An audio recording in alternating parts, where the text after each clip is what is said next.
Hi, Kathryn here with Circle Art Designs. Today we will be working on a leather and gemstone chip bracelet. This is part of our leather and collection. As you know, most of the things in the leather and collection are really faux leather or something that looks like leather. And that's what we will be working with today in this kit. We have 4 kits in the shop starting today. One is the dyed bamboo coral, then garnets. Now these are really dark, rich red purple garnets. I'm thinking they're dyed, even though it didn't say that, but they're lovely. They look almost black. Then mookaite. Now this is a stone I had never worked with, but I have to tell you, it's lovely, just lovely. And last for this series is howlite. This is a dyed stone and it really reminds me of turquoise. Now we're going to start with the mookaite. The kit will come in a bag, and it will have a bag of your stones and a bag of your findings to work with, along with some other pieces. I love working with chips, and I have a tendency to go and just buy a bunch of chips all at once when my stash gets depleted. And I had forgotten that this was not fancy jasper, but it is wonderful. The colors are so rich, even the creams. Depending on how large you want your bracelet to be, how many stones you want in it, you should have enough to do the bracelet and matching earrings. Now these bags here are ones I made for myself, and when I opened it, I realized that I had left out my earring findings, which will include your earring hooks, a peanut, and I'll show you that when we get to it, and your head pins.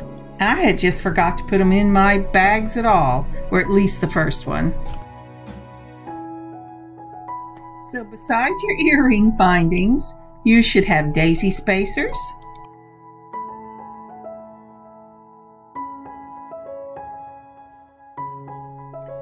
$3mm gold round spacer beads. Now I show 4 here, but I went ahead and added a few more just in case you wanted to do something else with them in this bracelet.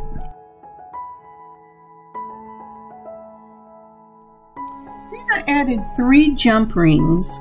You're going to need that for your clasp, but then I thought, well, what if you want it just a little longer? So I added a couple of more.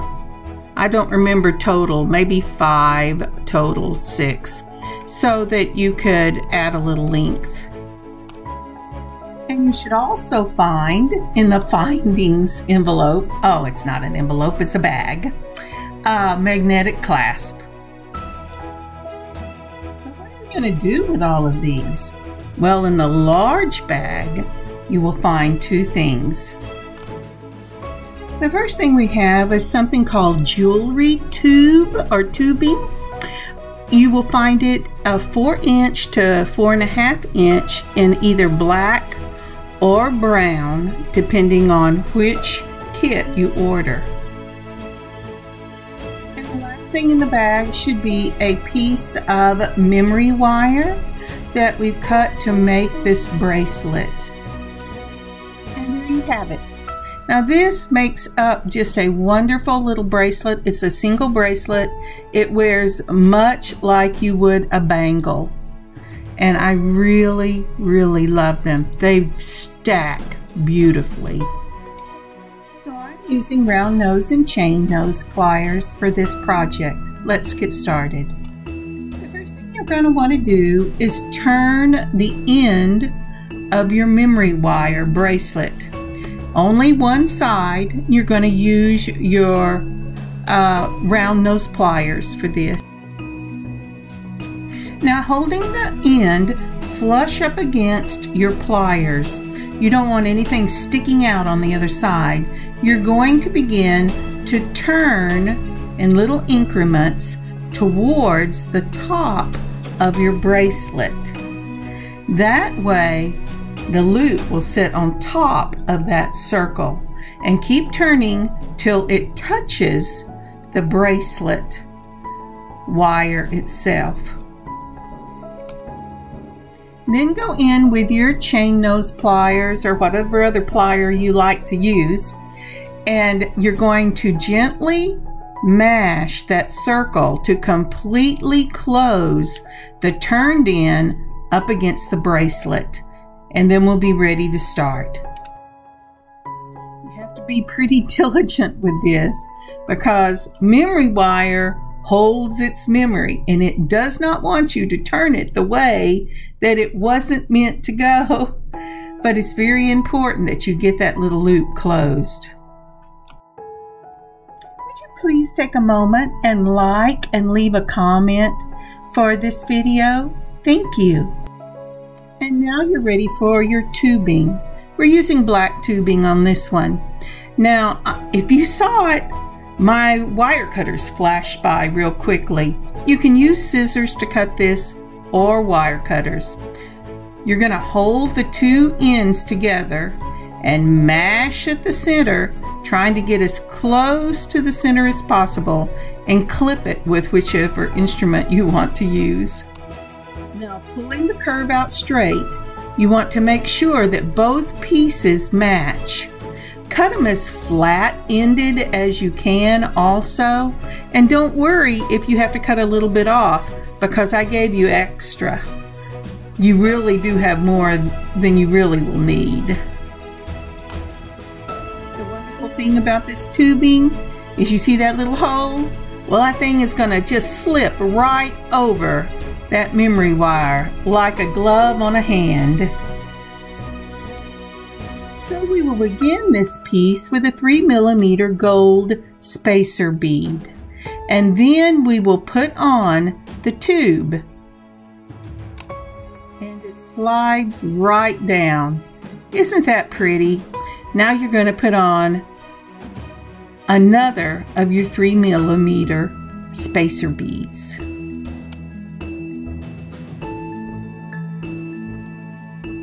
And now we're ready to start the focal of this bracelet, and we will start with one of our daisies. Now, before you get too far along, you're going to want to set aside a couple of pieces of your chips for the earrings. Decide if you want one chip or two, but I would set them aside now, either 2 or 4 pieces. Go with a medium size to small pieces for the earrings. Leave the larger pieces for the bracelet. So now it's a matter of just adding daisy spacer chip, daisy spacer chip. If you get some real thin chips, you might want to put 2 on, but as a rule, it's just the spacer and the chip.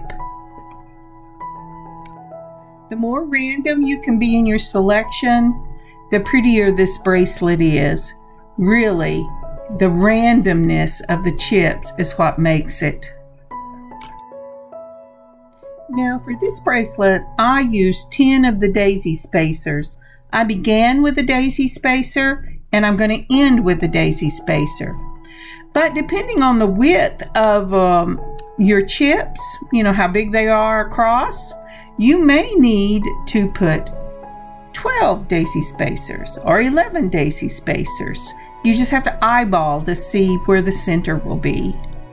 Now the way I started out trying to find the center of these bracelets was I would take a ruler or a pencil, I have to admit, and I would line it up with the cut mark at the bottom of the memory wire and do a straight line across it to see where it hit on the top of the memory wire bracelet. Then I would move it about 3 millimeters towards the side that I made the first loop. And this is where I want the center of my focal to be. Because remember, we're also going to take some at the back when we're finished to make another loop. So that's how I found center for me. So now I'm counting out to see how many of the daisy spacers I've used. Now after eyeballing it, I'm going to flip it over and look and see if I like the way those chips will lay on the top of the wrist. I'm going to put on my 3mm ball spacer, and then we're going to put on our tubing and check and see where we are on the bracelet wire, the memory wire itself. Now, I don't know if you noticed, but when I cut my tubing, even after I tried to even it up, the second tube was a little longer, and I just left it so that when I get to this point, I can cut off just a little bit of it and to make sure that both sides will be even when I run out of the wire on the back side. Now there's a wonderful secret about this tubing. I'm going to take my pliers and hold onto that teeny little tip, and I'm going to pull back with that tubing, and you will be amazed how much wire you have. Look at that, isn't that awesome? Now I'm going to put on another of those 3mm gold round spacer beads.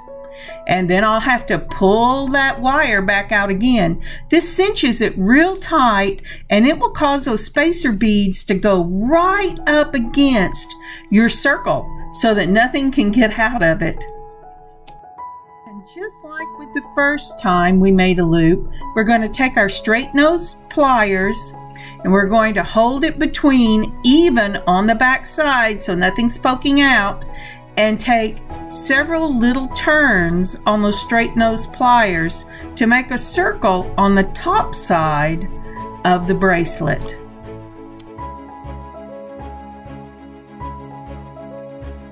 I'm going to move things away from my space underneath the camera lens so I have a little more room to work with, and we will be ready to add our jump rings and our magnetic clasp. This is where you're going to want to try your bracelet on and see actually how much space on the back of your wrist you have between the two ends. You want it to fit snugly, but not too snug. So if you need more than one jump ring, mine will fit with just the one jump ring on either side. The added jump rings that I gave you, you'll want to use now.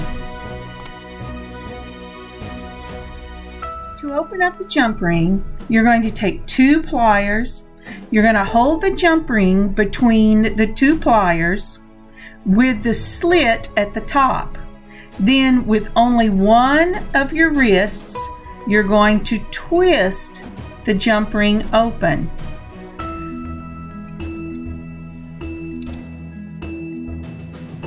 I try to always make it a habit to put the bracelet on first and then the magnetic clasp, and then close my jump ring with that same twist motion to close it back. Make sure when you do this that when you twist it back that you get that jump ring closed completely so that nothing slips off either your bracelet or your magnetic clasp or your jump ring. And now we're going to do the other side. So opening up the jump ring in exactly the same manner, you're going to put your bracelet on first and then your magnetic clasp. Close your jump ring and make sure that it is sealed really well. There's no gaps. As I said earlier in the video, The kits to make these bracelets will be up on my website at circleartdesigns.com. It is a square website, so nobody gets freaked out when it takes you to a square site. But they really do look amazing by themselves or stacked, and they feel just like a bangle on the wrist.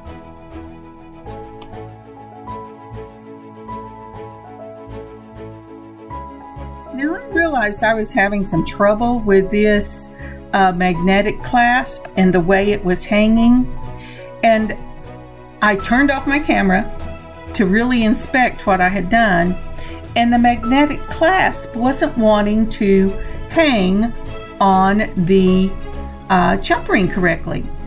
What had happened was I slightly twisted the turn that I did on the bracelet, so it was slightly elevated from the other one, that caused the jump ring to go at a slightly different angle. So I took off my jump ring and I straightened it out with my pliers so both sides matched, and then I put my jump ring back on and my magnetic clasp.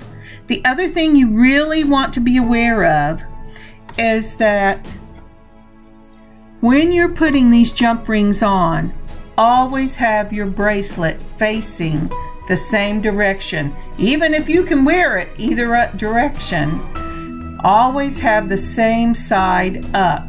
It makes a difference when you're putting these magnetic clasps on. See what I mean?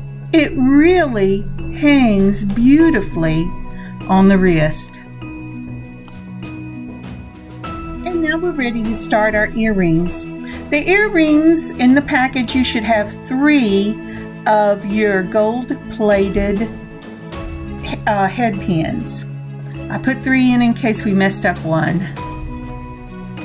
Now I'm starting off with a daisy spacer. You do not have to. Then you're going to want to take a medium stone. We have several in this packet, or at least in this packet I had several left. And you're going to want to put a daisy spacer, a medium stone, a smaller stone, and then another daisy spacer. Now you don't have to use all these daisy spacers. You can use a daisy spacer and just a stone, or just a stone by itself, because these head pins are beautiful head pins.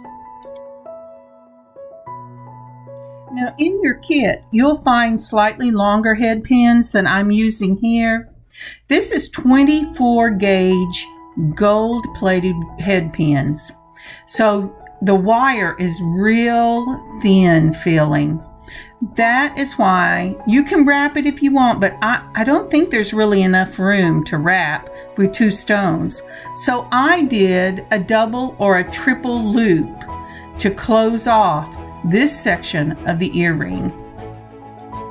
And as you can see, I took exactly the same steps that I would for the loop on the bracelet, only this time I just keep twisting till I twist it all the way down up against your daisy spacer or your top stone.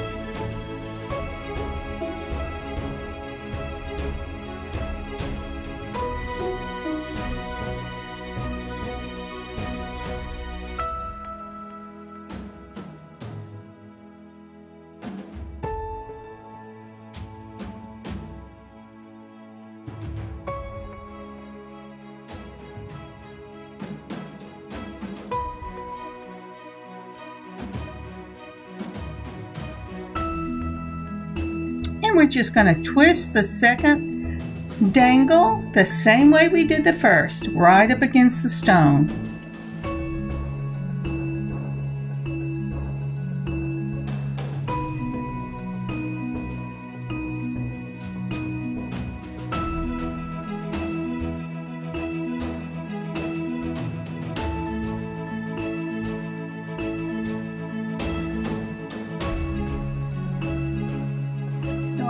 my wire get too far up on my straight nose pliers, and I had to back it out a little bit and put it back on the tips so that it would twist and make a small loop. The other loop there wasn't enough room for.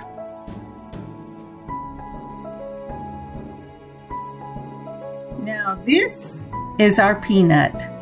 Isn't that cute? It's going to make something that looks kind of like a figure 8. Let me show you.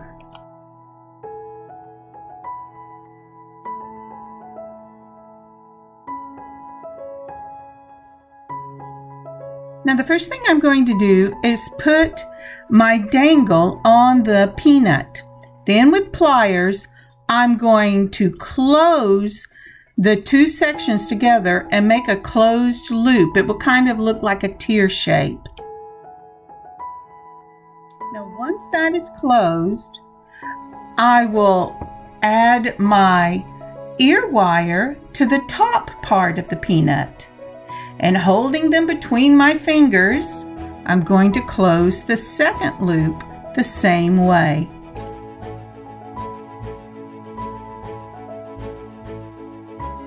The tricky part for me is holding the top of the earring wire and the dangle to keep a straight line so that one end doesn't slip out, and then using my pliers, pinch the two ends together.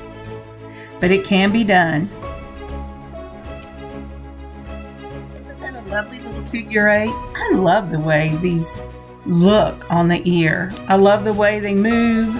I love the finished look of them. I just love everything about them. I hope you do too. And now it's time to start cleaning off my space again so I can show you what these earrings and bracelet look like together. Hang on just a second. I really, really love this set. I know you're going to love it too. Now, if you want to buy this set, I will have it up in my shop. But I have the kits up not just for this set, but for 3 other sets, with more to come. But for right now, 4 was what I could manage. I also have a kit video that will be coming out in the probably Monday of next week that I've already recorded, but I have to edit it now. And it will be on the dyed bamboo coral bracelet kit. So I look forward to seeing you for that one as well.